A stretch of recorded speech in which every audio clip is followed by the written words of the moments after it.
Outside the ancient town of Weimar grew an oak. It was known as Goethe's oak, since the famous writer loved to take in the view from under its boughs as he composed poetry.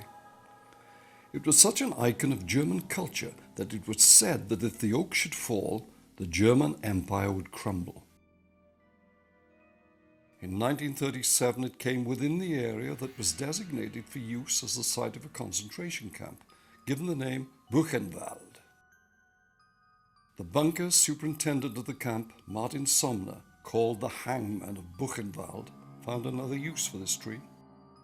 Prisoners had their hands tied behind their backs and were hung by their arms from it. Testaments aver that using this and other trees, he would use this terrible punishment on up to 40 camp internees a day. On the 24th of August 1944, an American bombing mission mistook the camp for a depot belonging to the nearby armaments factory based at Weimar. The bombs dropped caused enormous damage and loss of life. They also destroyed the oak. The tree had fallen, and the German Empire was to follow. Amongst those who must have had cause to mourn the tree was the wife of the former commander of the camp, Ilse Koch. 3 years later, she was taken to face trial at another concentration camp, the one at which her husband had received his training, Dachau. The charge involved crimes against humanity.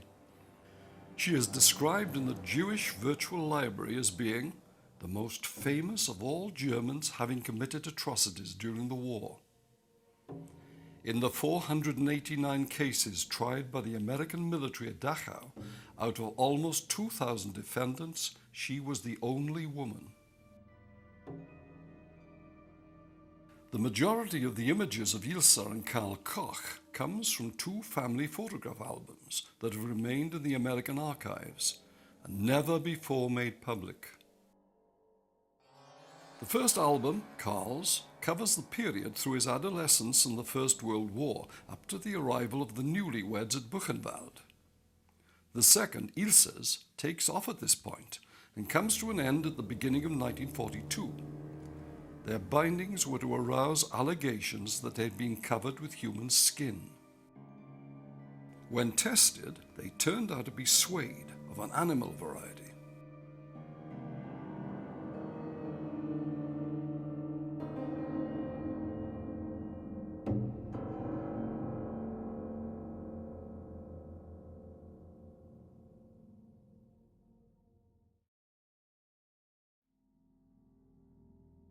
She was born as Ilse Koch on the 22nd of September 1906. Her father was a factory foreman. She was thought of as a happy and polite child during her 8 years of schooling, after which she attended a commercial school where she learned the basics of accounting. She found work as a secretary in a variety of companies, the last one being the Reinsmar cigarettes in Dresden, a substantial company still in existence. In 1932, she became a member of the Nazi Party.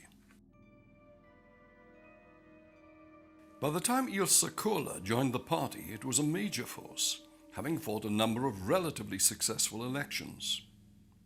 In the next year, 1933, Adolf Hitler was declared Chancellor of Germany.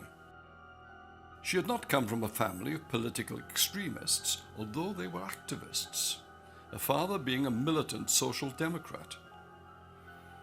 She signed up to join the party on the 2nd of April 1932 and was accepted on the 1st of May. She told her astonished father, who had not thought of her as a political activist, "You have to be part of your time." She was later to deny ever being a member of the party, but her card was found hidden in the attic of the last house she lived in prior to her arrest. The rest of Ilse's life was inextricably bound up with that of her husband. The man she was to marry, Karl Koch, was born on the 2nd of August 1897 and was thus slightly more than 9 years older than Ilse. He was the son of a local government official. He appears to have studied commerce after leaving school before being called up into the army to join the war effort. By the time he had left it, Like many of his comrades, he had developed a deep hatred of communists and Jews and was involved from the beginning in the street skirmishes against the workers' associations. He found employment in a bank, but was dismissed and jailed for embezzlement in 1930. Released from jail, he lived off his wits until he decided to join the National Socialists in 1931. At the same time, he became a member of the SS, an organization in which he rose rapidly. The authorities, once under Nazi control, falsified his records, providing him with a clean past and recognizing his use in the war against the enemies of the regime. He benefited from the support of Himmler, the head of the SS, till the very end, and to a degree managed to cultivate the friendship of this very removed man. Judge Morgan of the SS was later to describe what he thought of Koch. Koch was a born criminal. In his youth he started with thefts of postal banks. Then he and his brother were stool pigeons for the police. The whole family was criminal. The Schutzstaffel, Shield Squad, or SS, grew from a small Praetorian Guard formed in 1925 to protect Hitler. As his thuggish street-fighting army, the Sturmabteilung, or SA, grew in power and size, Hitler became unsure that this clannish body of men could be relied on. He sought to form another group that owed their loyalty to him personally, and the SS was created to suit this purpose. At first it was restricted to no more than 10 men per squad, but everywhere that a Nazi party group existed, it was instructed to set up its own SS. Originally it was of minor import, and when in 1928 Heinrich Himmler was appointed Deputy Reichsführer SS, it was seen as a posting of little note. The following year he rose to become Reichsführer, the supreme head of the SS. Originally it claimed the role of guarding the security of Germany from within the Reich, as the Wehrmacht or army guarded it without. But in time it was to encroach on what the army felt to be its own sphere of influence. By 1934 the SA had swollen to a force of 3 million when Hitler and the SS struck. After its leaders were slaughtered in the 3-day bloodfest that became known as the Night of the Long Knives, the position of the SS was unassailable. By 1933, Karl Koch has been put in charge of the notorious Colombia House, having been previously an officer of the Allgemeine SS, a non-combat branch of the SS. He had later been recruited into the SS Totenkopfverbände, or Death's Head SS, which was to be put in charge of the concentration camps. Columbia House was a 19th century military complex that had become a prison, as well as a police barracks during the Weimar Republic. 3 months after Hitler came to power in March 1933, it was handed over to the SS and used for the detention and torture of political prisoners. They were incarcerated without trial and dragged from their cells frequently in the middle of the night to face the most atrocious punishments the SS could devise. It would provide good training of the future camp commandant, who taught the prisoners to bark whenever he passed their cells. By the next year, 1934, the year in which Ilse was to clap eyes on the already hardened Karl Koch, the time had come for the SS to assume control of the streets and of national security. This is the first photograph we have of them together from Karl's album. One of the key players in the Night of the Long Knives was Obergruppenführer Theodor Eicke, Karl Koch's mentor, who had been given the task of overseeing the murder of the head of the SA, Erich Röhm. Certain documents in Buchenwald suggest that Karl Koch may also have been involved in the assassination. Eicke was Koch's direct superior during his time at Columbia House. Whatever the truth of the matter, the Obergruppenführer was to have considerable impact upon Koch's career, becoming one of the key figures in the setting up of the concentration camps, as well as being the supreme commander of the Death's Head SS. While at Dachau, he went on to oversee the training of all the commanders-to-be of the various concentration camps, including Koch. Born in 1892, the son of a station master, he was a failure at school and joined the army, where he was awarded the Iron Cross Second Class for bravery in the First World War. On leaving the army in 1919, he tried to complete his schooling, but again dropped out, settling for becoming a police informer, then a regular policeman. He was forced to leave due to his poor level of education, as well as for his repeated appearance in violent demonstrations against the democratically elected Weimar Republic. He found work in 1923 in the gigantic chemical agglomeration IG Farben, where he rapidly rose to become head of their internal intelligence. He joined the Nazis and Ernst Röhm's SA in 1928, but resigned in favor of Himmler's SS in 1930. By 1931, he was promoted to SS Standartenführer, a rank roughly equivalent to a colonel, which put him in charge of up to 3,000 men. When he was caught and charged with manufacturing bombs, his political activities caused him to be laid off at IG Farben. On Himmler's instructions, he fled to Italy, returning to Germany in 1933. He immediately quarreled with one of the Gauleiters, who had him arrested and placed in a mental hospital, classified as a dangerous lunatic. On Himmler's intervention, he was released and made commander of Dachau concentration camp. He replaced the former commander, SS Sturmbannführer Hilmar Weckerle, following the murder of a number of detainees. Weckerle had been under investigation by the Munich civil authorities and become an embarrassment to Himmler. Though he was relieved of his post, he faced no further punishment from the civil authorities, although within the SS itself his career was to face a setback. Known as the father of the concentration camp, it was Eicke who coined the cynical motif to be found at the entrance of so many of them. Arbeit macht frei. Work frees you. It was from Dachau he would intervene in the Night of the Long Knives, together with his hand-picked team of SS camp guards from Dachau, and for his involvement in the killing of Ernst Röhm, would be instantly promoted to SS Gruppenführer, the highest rank of the SS. This was the man to whom Karl Koch was answerable as commander of Colombia House. One prisoner by the name of Kurt Rayner remembers his arrival there in 1933. His SS guard asked him, "Do you know where you are?" He replied, "Colombia House." "No," the guard responded, "the cemetery."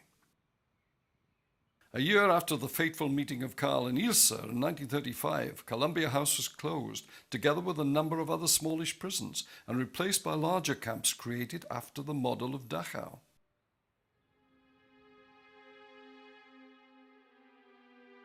It appears that Ilse made the running in cementing the relationship. Karl Koch once related that if she hadn't made such an effort of pursuing him, they would never have come together. When she met him, he was already divorced and had been since 1931. He was also the father of a son, Manfred. He appears to have been very fond of his son, and his photograph album contains page after page recording him and his activities.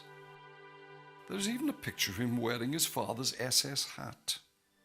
Here they are, father and son on a rowing expedition.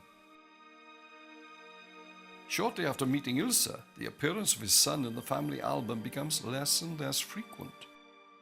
By the time the Kochs arrived in Buchenwald, he had totally disappeared from the album.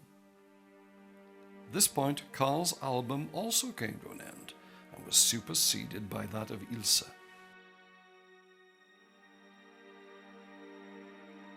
They found time to take a number of trips around Germany, including a seaside holiday up in the north. Ilse would remain proud of her body and use it to good effect in the years to come.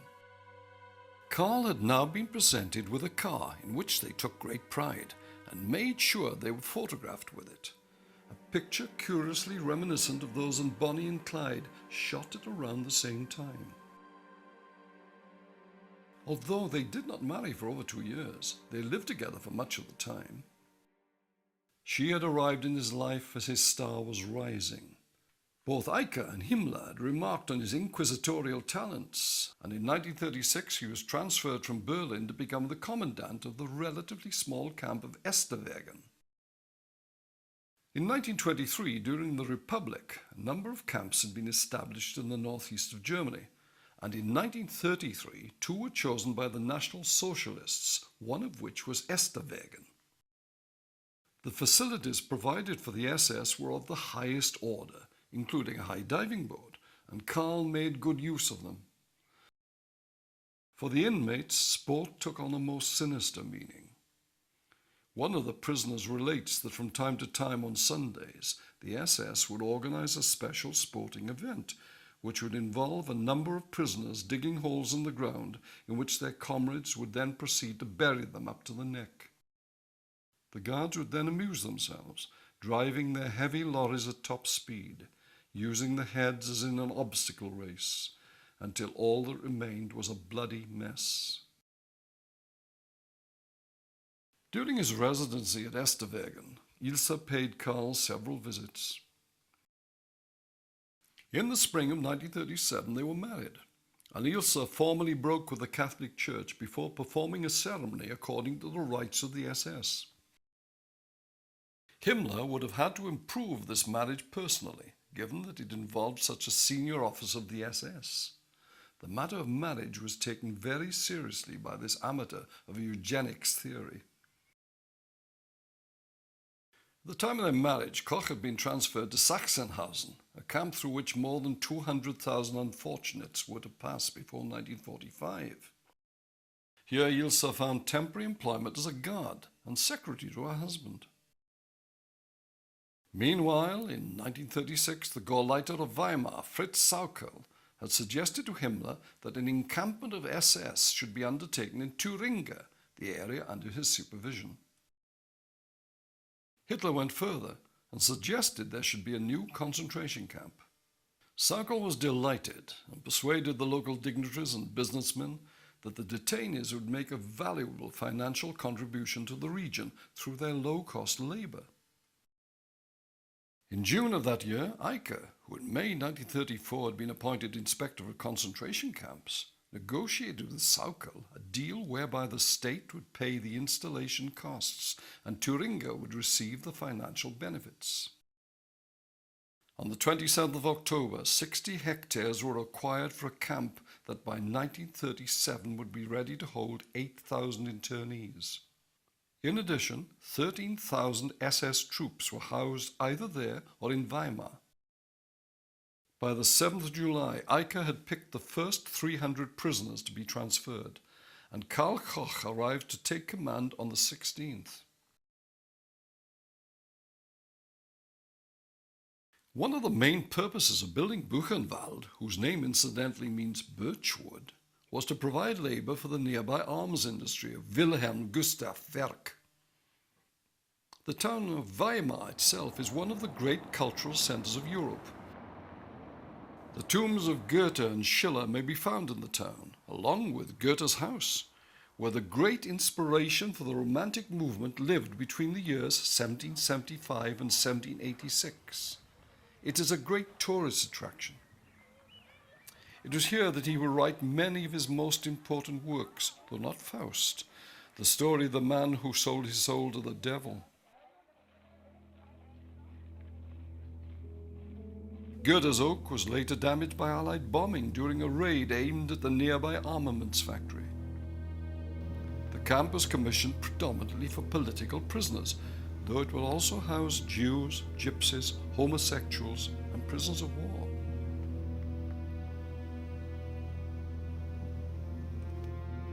Amongst many other eminent people, it was to harbour Edouard Daladier, the former head of the French government, Liam Blum, the renowned Jewish-French politician and long-term Prime Minister, Imre Kertész, the 2002 Nobel Prize in Literature recipient, two further winners of the Nobel Peace Prize, and Paul Rossinier.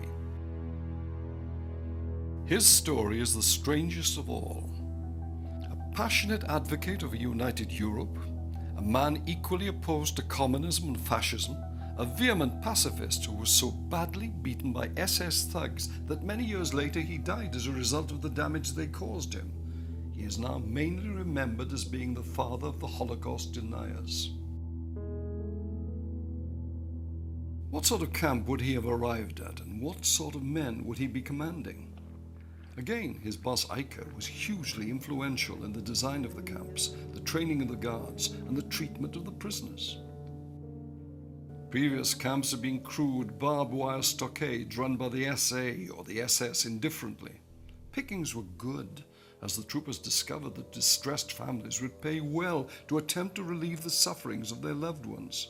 And territorial disputes between the parties interested in receiving such tokens of gratitude could end up in shootouts.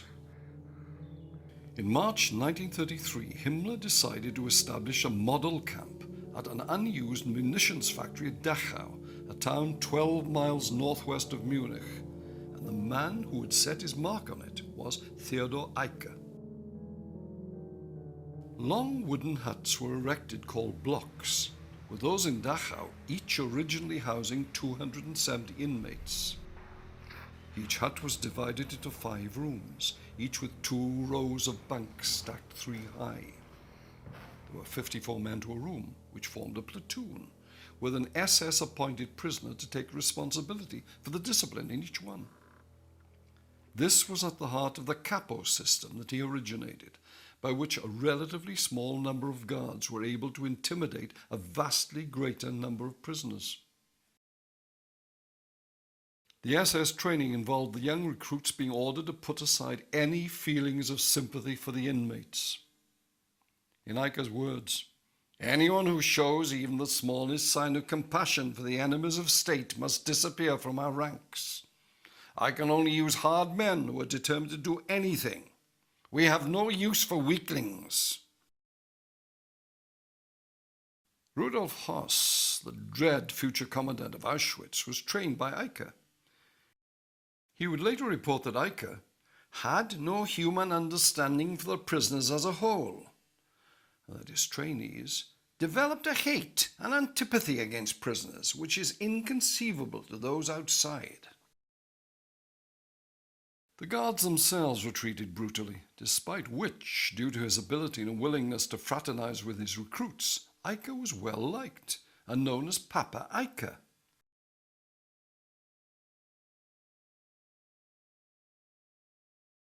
In 1937, 2,912 detainees were registered at Buchenwald, 20,122 in 1938, 9,553 in 1939, 2,525 in 1940, 5,890 in 1941, and 14,111 in 1942.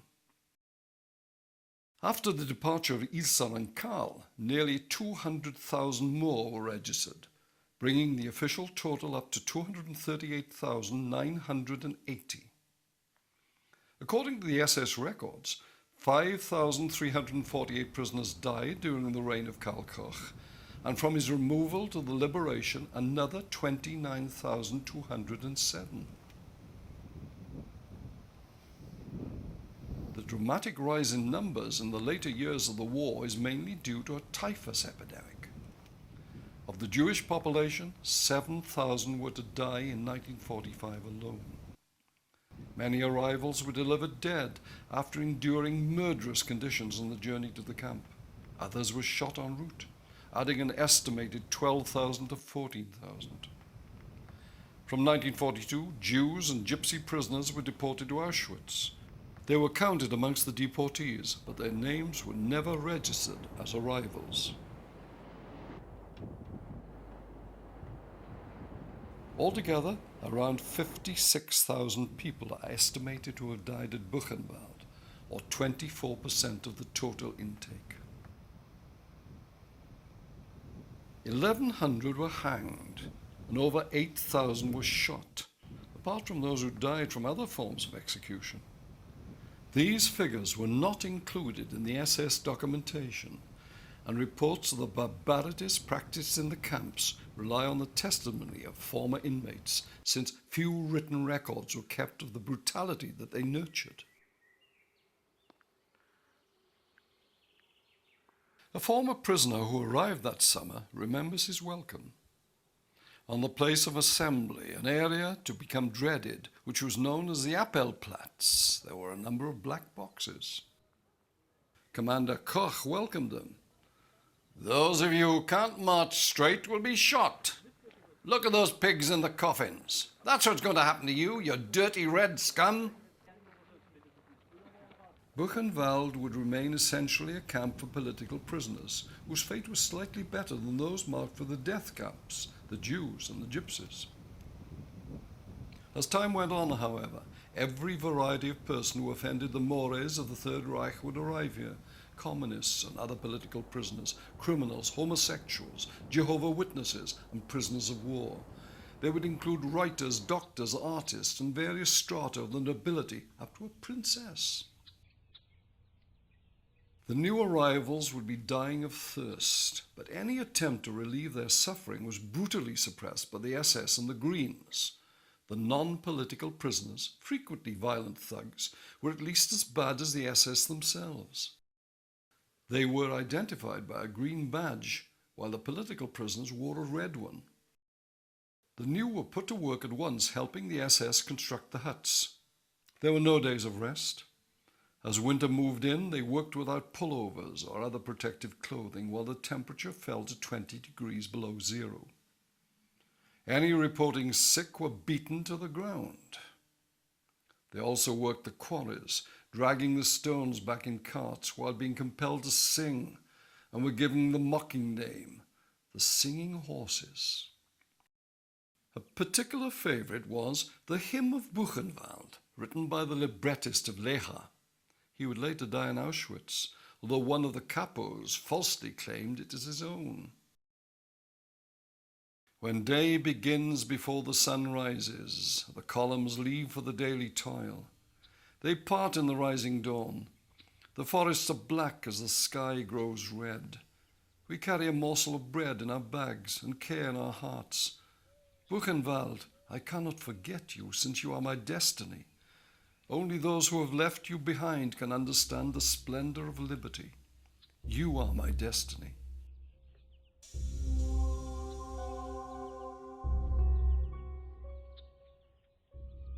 Over the entrance to Buchenwald was the slogan, "To each his own," jedem das seine, which more loosely translates as "everyone gets his just desserts."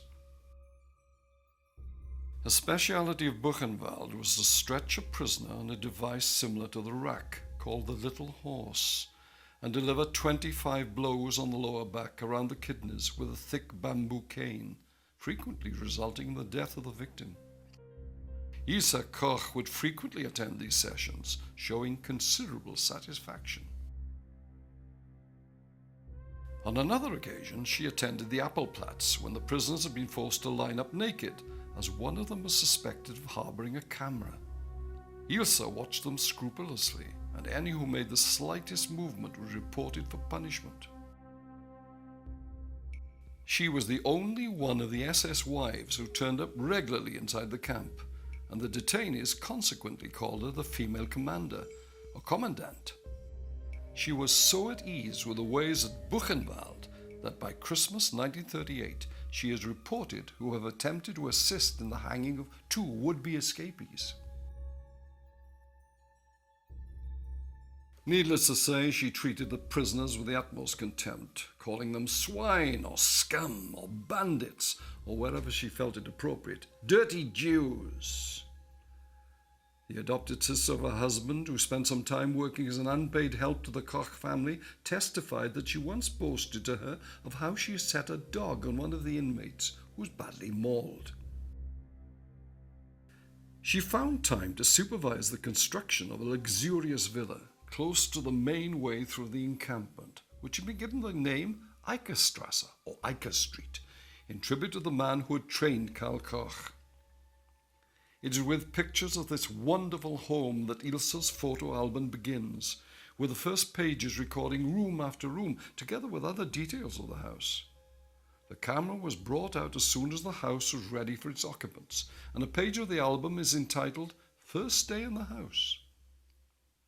In this stylish home, to which the couple added 2 further rooms in 1941, Ilse amused herself, furnishing it in the Nazi neo-Gothic style. 4 internees employed in constructing the garages had the misfortune of being seen to damage a hedge accidentally. They were sent for punishment on the little horse.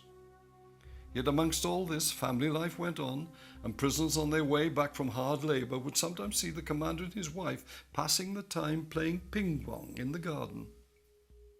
And the family was growing. By 1939, she had given birth to 2 sons and a daughter. The family album mainly consists of records of father and mother with their growing brood. The images are accompanied with coy slogans, such as this page entitled, "A Kiss for Daddy." Koch's son from his first marriage, Manfred, whom Ilse detested, had been sent off to boarding school shortly after their arrival at Buchenwald. To be seen looking directly at her, or a member of her family, was sufficient to warrant a ride on the little horse, as a Jehovah's Witness would discover, having taken a peek at her baby.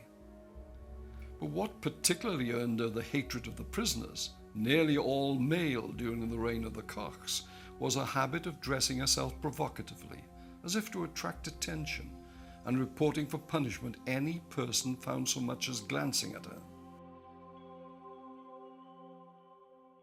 In fact, witness after witness was to testify how the most trivial misdemeanor warranted dreadful punishment. Breaking a vase, washing a blouse in water that was too hot, leaving dirty footmarks on a doorstep, anything could result in a visit to the little horse. At one point, hearing the commandant calling out, one of the captives turned to find out what she wanted. By night time, he was dead. She would also occasionally amuse herself in trapping prisoners. One day, she snatched the cap of a worker's head and threw it into the forbidden zone next to the barbed wire. Whatever action he were to take, his life would be forfeit. Himmler would say, "We have to be hard, very hard. We must have the will to kill all those who, for any reason whatsoever, betray our community. We have to kill them coldly and calmly." Whether he would have approved of his agents taking delight in the killings is open to doubt. He was more of a bureaucrat than a sadist. Although doubts were arising at cabinet level about the death rate in the camp within a year of the arrival of the Kochs at Buchenwald, the Reichsführer SS was ready to sweep all protests aside. A letter sent by Dr. Franz Goethner to Himmler complained about the number of detainees killed in the course of attempting to escape. Himmler swept the protests aside. He had more power than the ministers. Protests that went directly to Hitler proved to be equally unavailing. Paul Schneider, priest who arrived in 1937, was one of Buchenwald's early martyrs. He refused to raise his hat to salute the Nazi flag and was taken to serve his sentence on the little horse. He was then thrown into the bunker, where he survived a further 18 months, being savagely beaten by Martin Somner, the bunker superintendent, every time he made his rounds. On his death, to quell rumors as to his treatment, Koch invited Schneider's weeping family to say a last farewell. A wig was placed on the corpse, and the coffin was garlanded with flowers. Koch sobbed, "Your husband was my favorite detainee. At the very moment I was going to set him free, he had to go and die of a heart attack." Very few were the prisoners who warranted the playing out of such a travesty. Their position in charge of the camp had raised the Kochs to the very eminence of Weimar society. At the soirees, they would mix with the great and the good from the political, scientific, industrial, and artistic life of Thuringia, amongst them Josias, Prince of Waldeck and Piedmont. He was one of the many aristocrats who responded to Himmler's direct invitation to the nobility to become part of the SS. This was not to be a bunch of thugs like the SA, but a body of the elite. From 1939 he was a holder of the highest rank of the SS, Obergruppenführer, and made SS and police leader for Weimar. This gave him a supervisory role over Karl Koch and the camp. Add to that the fact that he had been made Himmler's adjutant and chief of staff in 1930, he was a very valuable ally indeed. He was obsessed by his studies of bloodstock and horse racing. Perhaps it was the prince's interest in horse racing that led Ilse to take up riding herself, very much a statement of social ascendancy in those days for a girl from a relatively poor background. She had already acquired a Mercedes, issued to SS officers, with the smartly dressed guards in their black and silver uniforms to chauffeur her around. She took afternoon tea with countesses, was received at home by princesses, and was to be seen shopping and being attended to in all the best places. She was already receiving instruction in dancing and piano playing. Invitations were reciprocated by inviting colleagues and friends to lunch in the garden of their new home in the camp of Buchenwald, invitations that appear not to have been found in the least bit unusual. Added to this was her role as Oberaufseherin, or head supervisor of the 22 female guards and the hundreds of female prisoners. Here she is seen with her son and one of the guards, who appears to be dressed in the most chic fashion, a long way off from the popular image of a grim and dowdy butch hag. The first 20 of these had been brought from Ravensbrück, the women's camp, in 1941. These were political prisoners whose role it was to serve as prostitutes in the camp brothel. Proposals for its establishment were included in a letter from Himmler, which mainly dealt with environmental concerns of the local citizenry. Only Germans would have access to the whorehouse, which was a reward for hard work, and very few of either the Greens or the Reds turned down the offer. She had her own what was termed a Kalkfaktor, a prisoner who was employed to clean the house and wash the dishes, a general help. He was named Tits, and would provide much of the detail of the private lives of the couple. Discovered drunk and dressed in Ilse's underwear, he somehow survived the death sentence meted out to him. Martin Somner, the hangman of Buchenwald, would later face trial for his involvement in this bungled murder. Tits would arrive every morning at 5, where he'd await orders. Frequently, Ilse would not yet have gone to bed, but would be wandering around drunk after having seen off the last guest, or posed provocatively half-dressed awaiting him. He'd be instructed to get the children ready while she retired to bed. He would then attend her in the bedroom with a cup of coffee, making sure to avert his eyes from her scantily clothed flesh. Also dancing attendance on her was Koch's half-sister, Erna Reibel, who testified at the Augsburg Assizes. She hardly ever got up before midday. She drank cognac from breakfast time, which came from France by the truckload. She was half cut from getting up to going to bed. On the surface, the sister-in-law's relationship was amiable. Here they are, together with the children in a happy family group. In fact, Erna resented being treated as a servant and browbeaten by the domineering Ilse.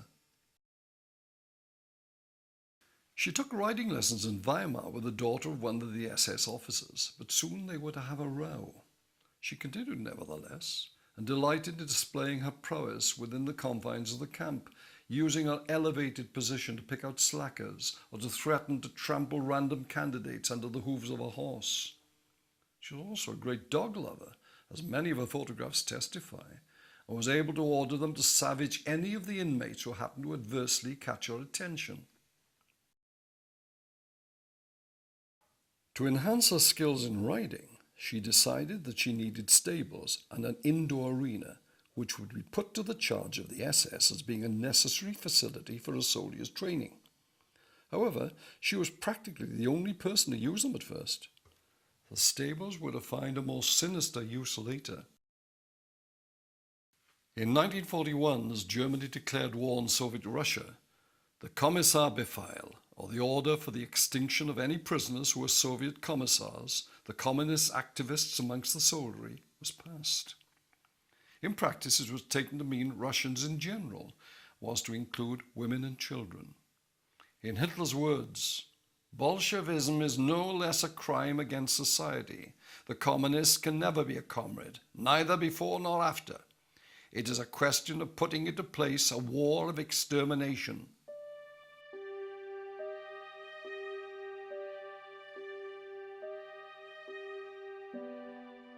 By October of that year, Soviet prisoners began arriving en masse. A bizarre method of execution was arranged, whereby they were led to the stables and asked to strip naked in order to be weighed and measured. With the loudspeakers blaring out patriotic music, they were shepherded in one by one to a faked-up consultation room, where an SS man dressed in white surgical blouse would perform a cursory medical inspection, declare them to be in good health, and line them up with their back against the measuring equipment. Here the wall was pierced at neck level, and a swift bullet would do the rest. The floor was then washed with a bucket of water before the next patient would be allowed in. By the end of the war, it had been calculated that 8,483 Russians had died in the mocked-up surgery.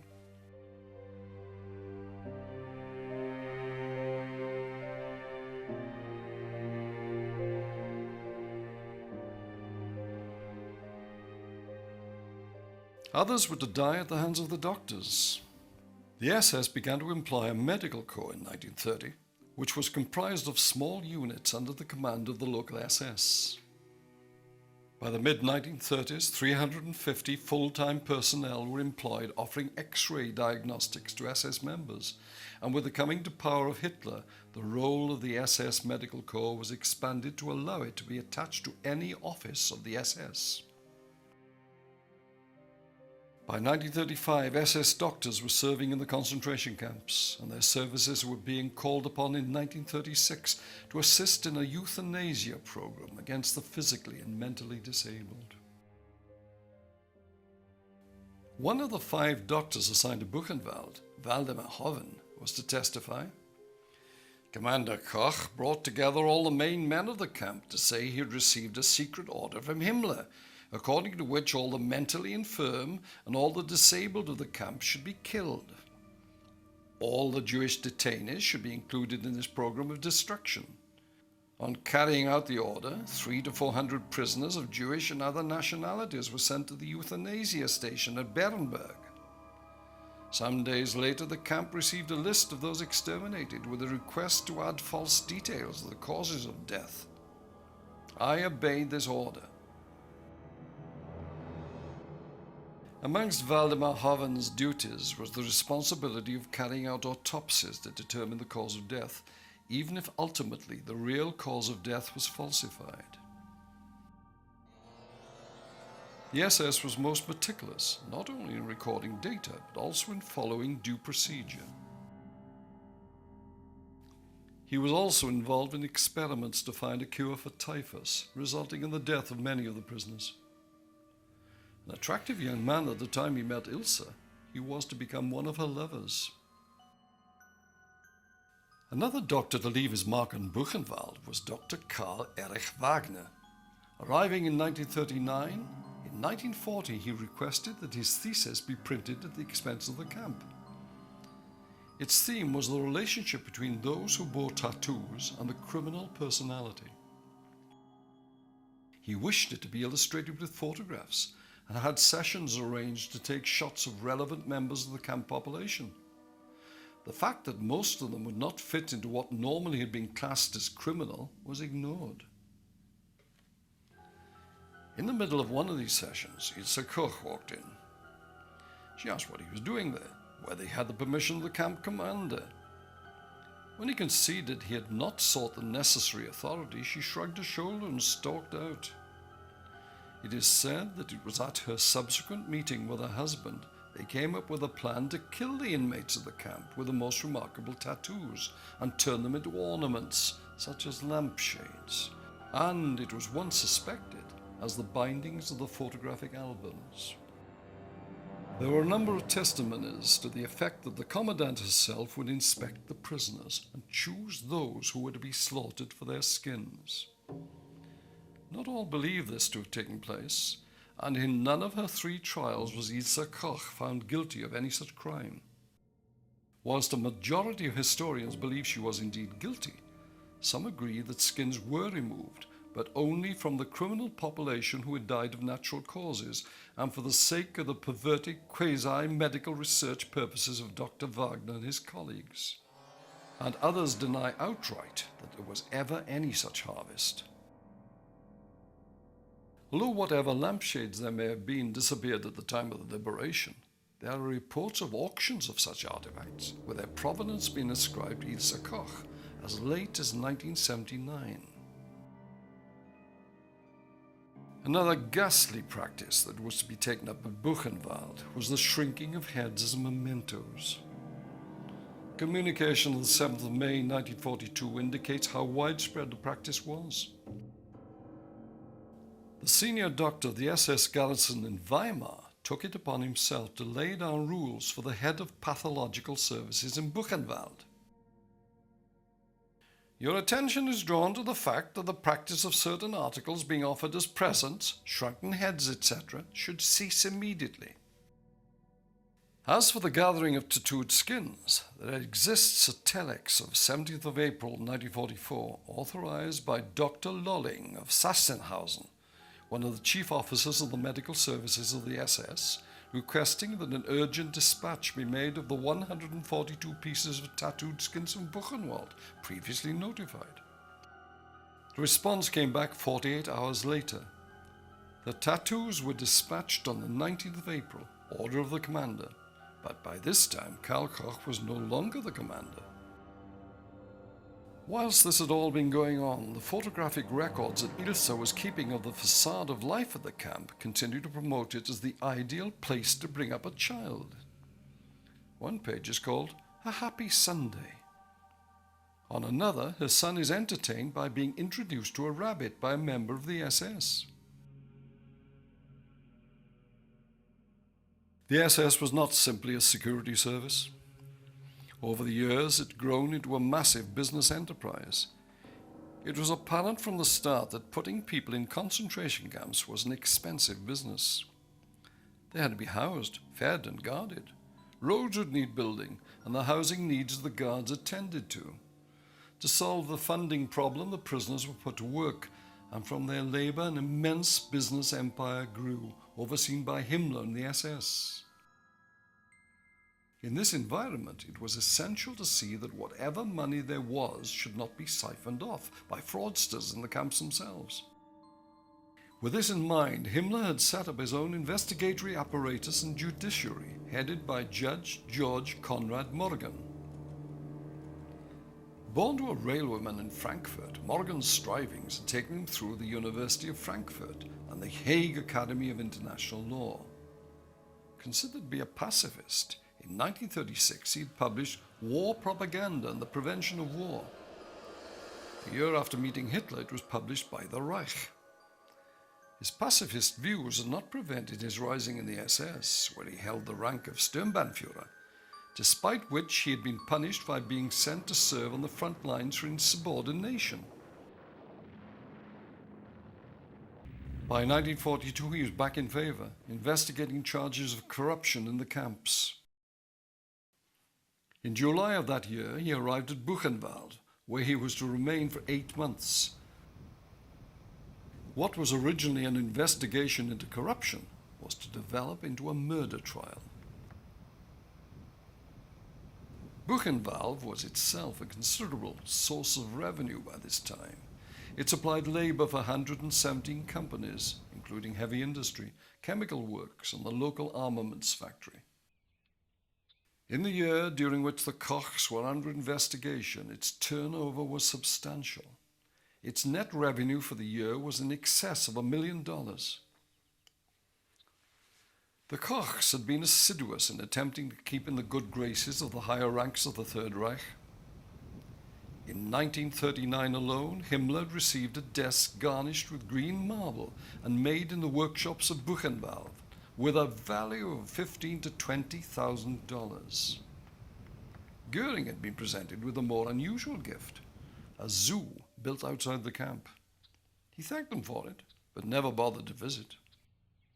Here Karl had taken his son inside one of the enclosures to feed the deer. It was open to the public with an entry fee of 1 mark, all of which went directly into the pockets of the Koch family. It had a magnificently carved falconry made of solid oak, foxes, boars, wildcats, pheasants, monkeys, and a bear pit. Eugen Kogon, a Catholic opponent of National Socialism who was imprisoned in Buchenwald for crimes against society, claims that when the public were not in attendance, under the regime of Commander Koch, the SS provided themselves with a Nero-like diversion of throwing prisoners into the bear pit to be torn apart.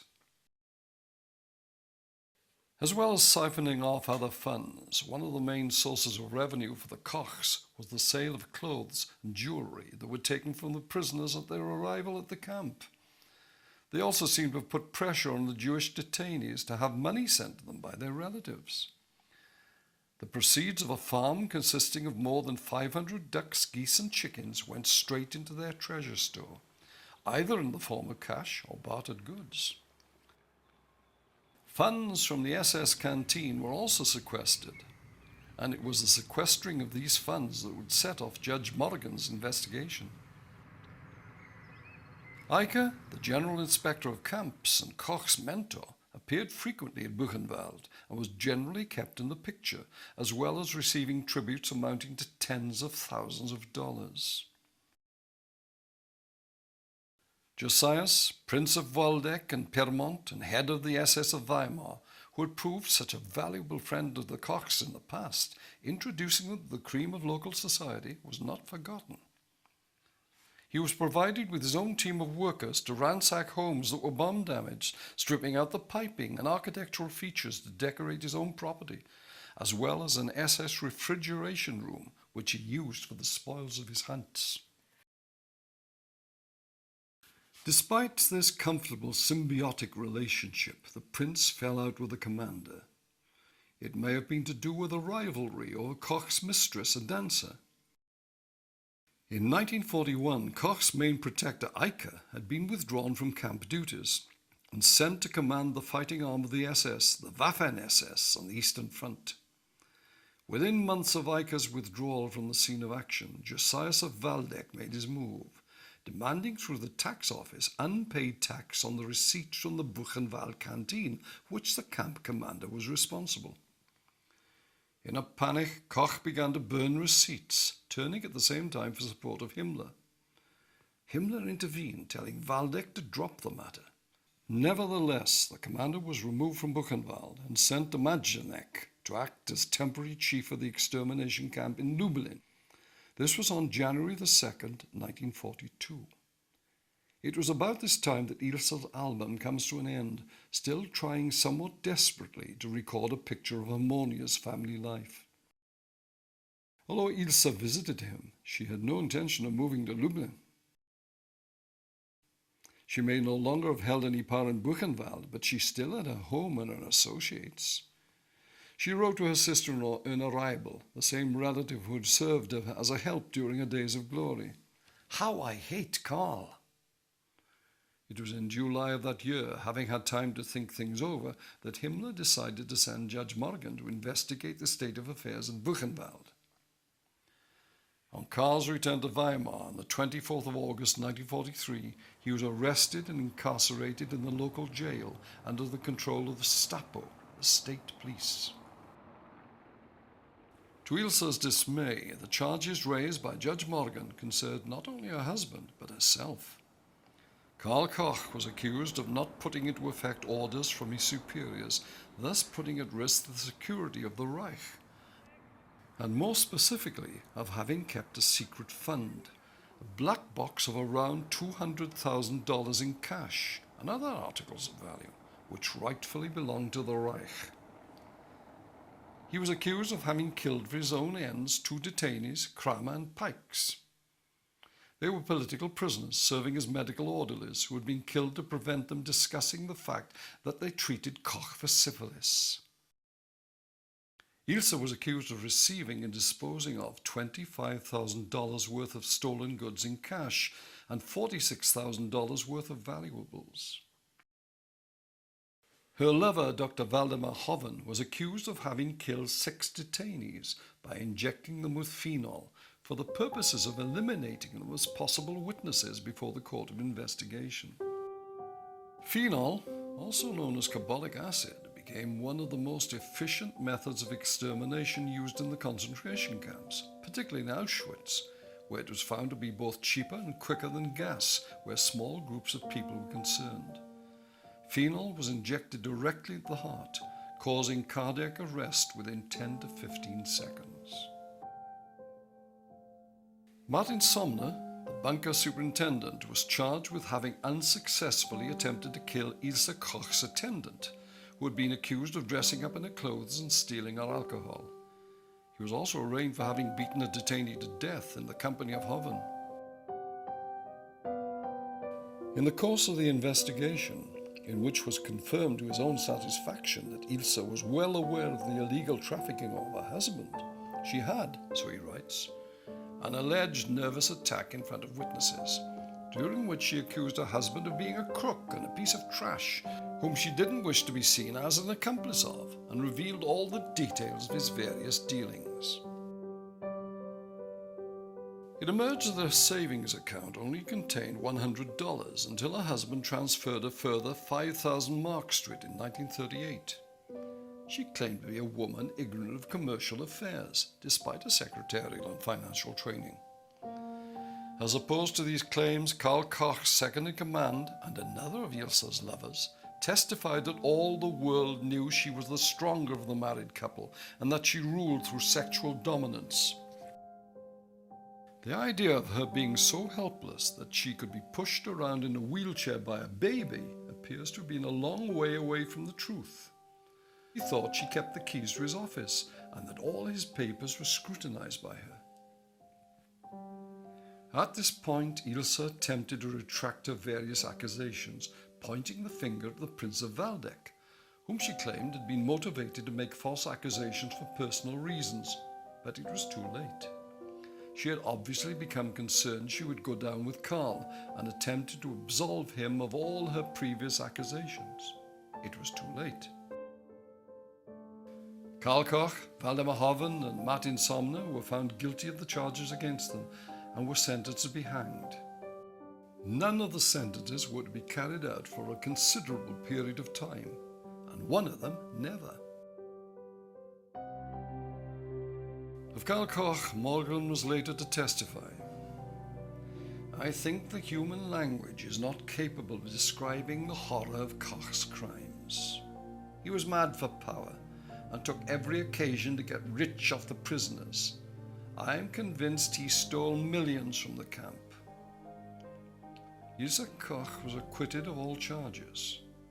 It would transpire that Morgan was convinced that she was guilty of sadistic crimes, but that the charges against her could not be proven.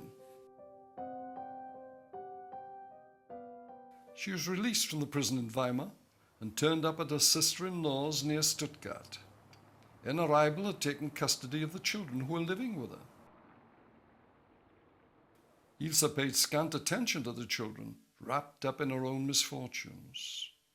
Erna Reibel remembers her complaining, "If only I knew that would happen, I would never have denounced Karl." She would then cheer up and add, "Still, they weren't able to get me.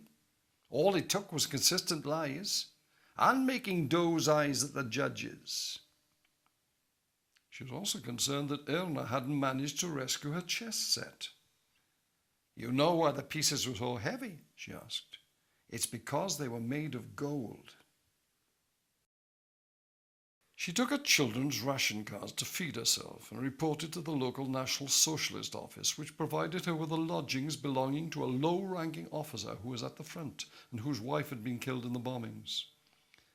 And then the bombings ended and the war was over. It was thought that Himmler had shielded Karl to the very end, perhaps even seeing him as a sacrificial goat to be offered for slaughter to the victorious Allies. On May 1945, Himmler was arrested crossing a bridge. He committed suicide the day after. Buchenwald was to be the first camp liberated by the Americans. In the ensuing melee, both Hoven and Sumner managed to disappear. But not Karl Koch.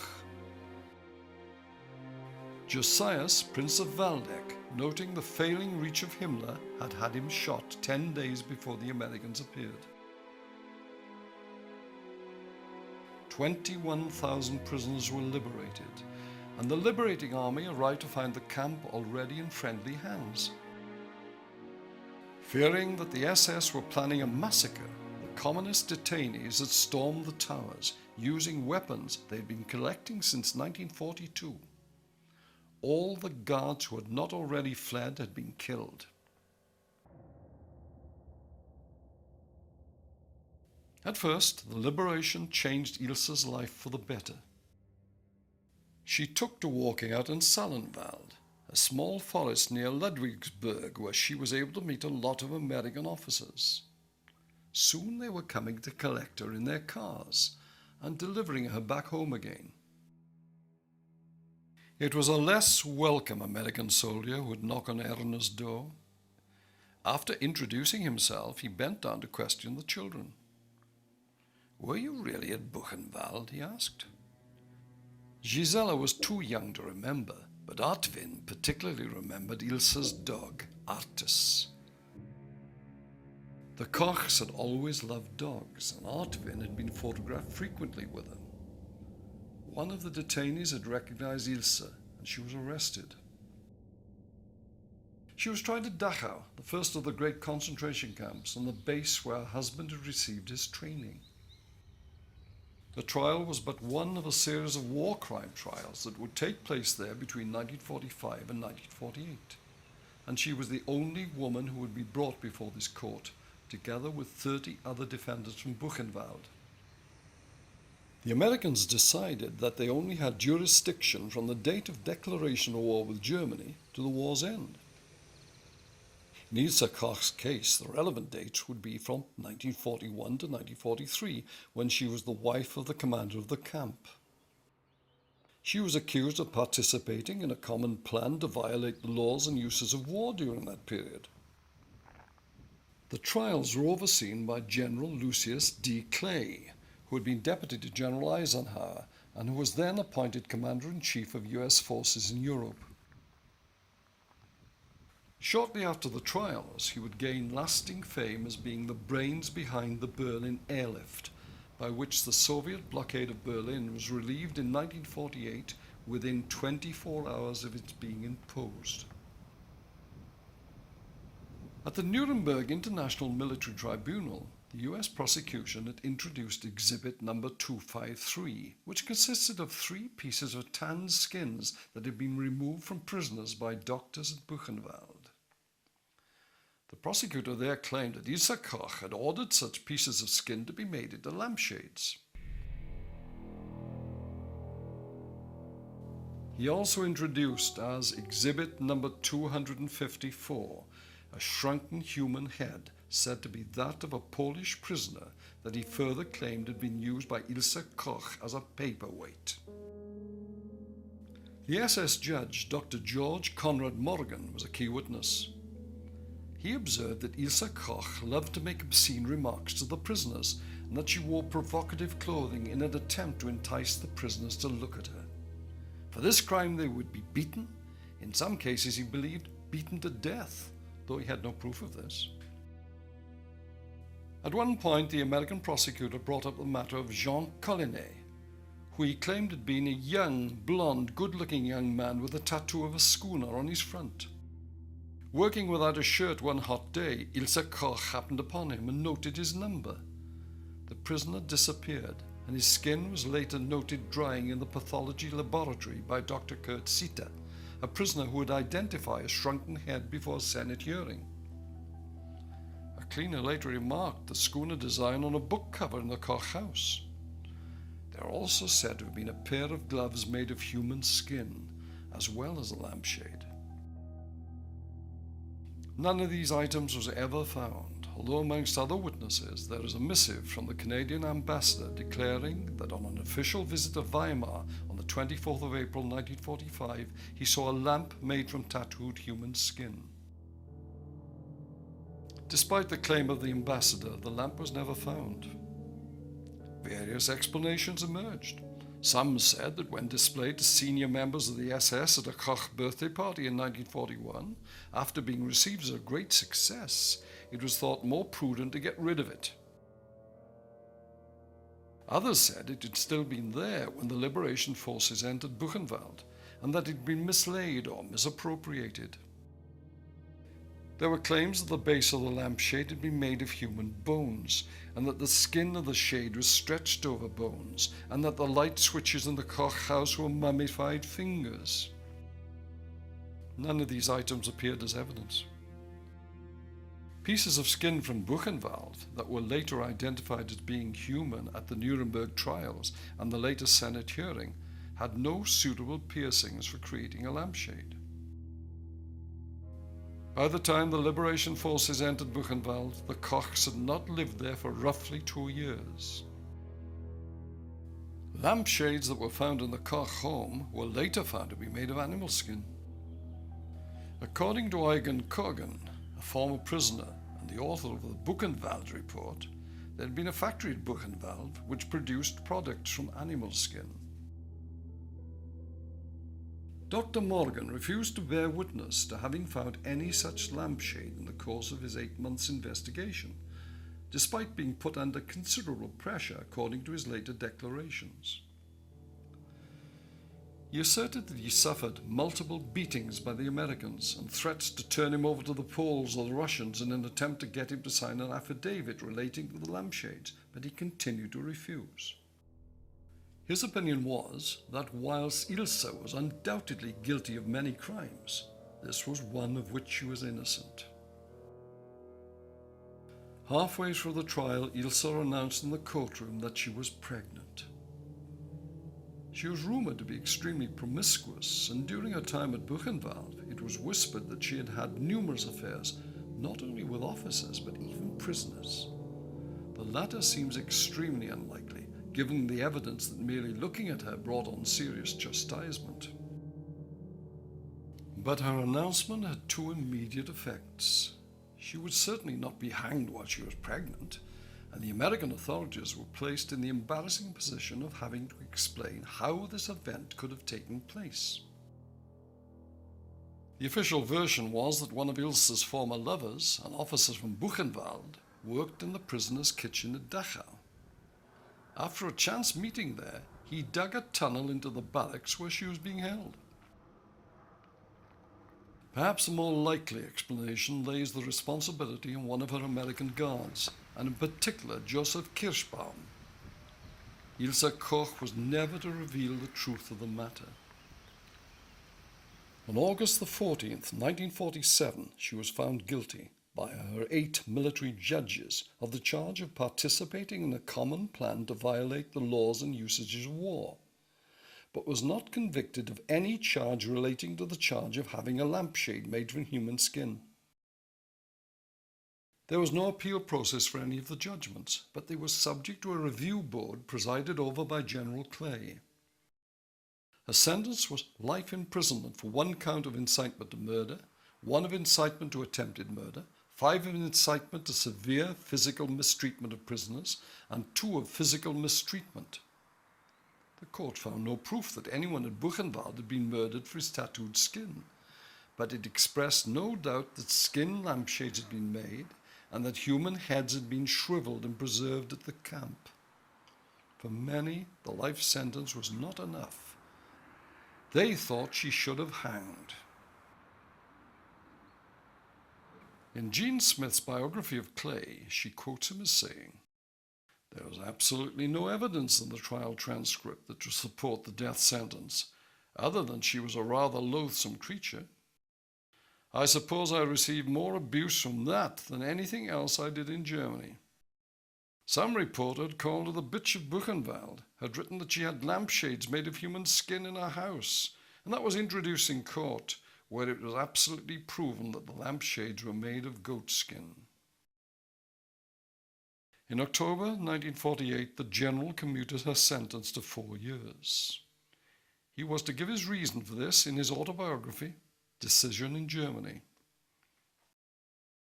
Among the 1,672 trials was that of Ilse Koch, the branded Bitch of Buchenwald.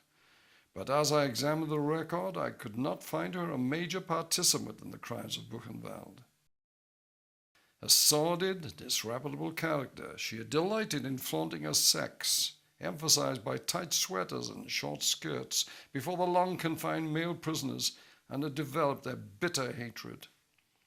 Nevertheless, these were not the offences for which she was being tried, so I reduced the sentence, expecting the reaction which came. Perhaps I erred in judgment, but no one can share the responsibility of a reviewing officer. Later, the Senate committee, which universally criticized this action, heard witnesses who gave testimony, not contained in the record before me. I could take action only on that record. Although the senatorial committee interviewed previous inmates of the camp, including Dr. City, who testified that the shrunken head from Buchenwald was that of a Polish prisoner he had known who was caught trying to escape, no new evidence is known to have emerged. One thing they did decide was that there had been a facility for tanning human skin set up in the camp. The embarrassment caused by Clay's decision may have led the American authorities to look to the Germans and now take on the prosecution of Ilse Koch. The trial by the military tribunal had only covered the period between January 1942 and the end of the war, and then only of crimes against Allied civilians and members of the armed forces. Crimes committed between 1936 and 1942 and crimes against German citizens have not been included. During her incarceration, she received word that her former lover, Dr. Waldemar Hoven, had been found guilty of war crimes and hanged. This was in 1948. Her only comment was, "It serves the bastard right." She may already have known that he provided evidence against her. The decision by Clay to reduce her sentence provoked a song from Woody Guthrie, expressing the feelings of a Jewish prisoner of Buchenwald, summed up the public outrage. "Lampshades are made from skins. I'm choking on the smoke. The stink is killing me. While Ilse Koch was jailed, while Ilse Koch went free."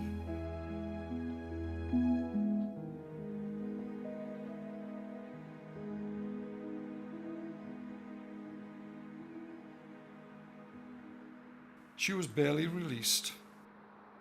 In 1949, she was transferred directly from the prison of Landsberg to the women's prison at Eicke. The German trial would take place at Augsburg, close to Dachau, with the date of the trial fixed for November 1950. As the trial was due to commence, she claimed she was unable to appear due to suffering from psychotic fits, but was examined and pronounced to be in good mental health by 3 doctors. She would later attempt to avoid the proceedings by threatening suicide. These threats were ignored. At one point, she collapsed in a heap on the floor of the court, screaming, "I'm guilty! I am a sinner!" The charges against her were murder and incitement of others to commit acts resulting in grievous bodily harm. They specifically included severe whipping of prisoners delivered whilst on horseback, ordering activities called sports requiring such exertion that they frequently resulted in death, point out individuals for punishment, including death, and possessing articles decorated with human skin taken from prisoners. One of the tattoos read, "My neck belongs to the executioner." In her defense, she claimed, "I find myself in the midst of a vast conspiracy with all the pieces mounted against me," and also claimed that all the ex-detainees provide proof of a disgusting imagination that they should tarnish the most normal of women and the most worthy of mothers. Despite the fact she was told by the judge there were over 700 names that had borne witness against her, including her former lover Waldemar Hoven, she held to her story. She was an inoffensive and loyal wife. She was a good mother who had no idea of what was happening in the camp. She had never owned a whip, She had never seen anything that could be considered a crime against humanity, and all who claimed anything else were liars. The stones the prisoners carried were just the right size, not too big and not too small. She became a party member under pressure, and of course she knew nothing. No husband who loved his wife could tell her the half of the horrors that took place. All save one of the former SS witnesses testified in her favor, some of them going so far as to declare she was a true mother to them all. Most of these witnesses were immediately convicted of perjury. Her sister-in-law declared she was not only the terror of prisoners, but of her servants, her entourage, and her family. Whilst she lived with her after the war, she lived an extremely dissolute life and took a particular predilection to American officers. None of the charges relating to the collecting of human skin was proven, though the court judged it was indisputable that artifacts had been made from human skin. She was convicted of murder and incitement to acts of brutality, and sentenced once again to life imprisonment. She gave birth to her last child, her son, in Eicke jail, where she would serve a sentence. He was taken from her, but at the age of 19 he found out who his mother was and took to visiting her regularly. They got on well together, and she composed poetry for him. Then, on his final visit in 1967, he was dumbfounded to learn that his mother had been found hanging in her prison cell. The verdict was suicide. Her son was never seen again. Ilse Koch lies buried in an unmarked grave in Eicke prison.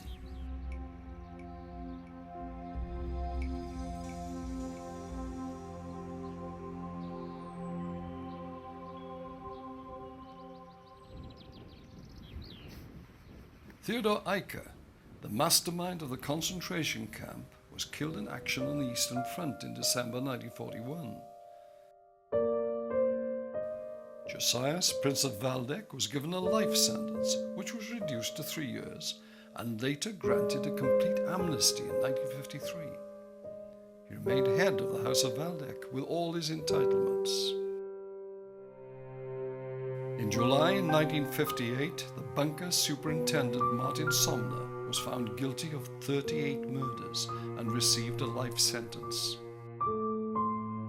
Dr. Wagner, whose thesis on tattoos was to have such monstrous repercussions, was found in his cell with his wrists slit on March 23, 1959.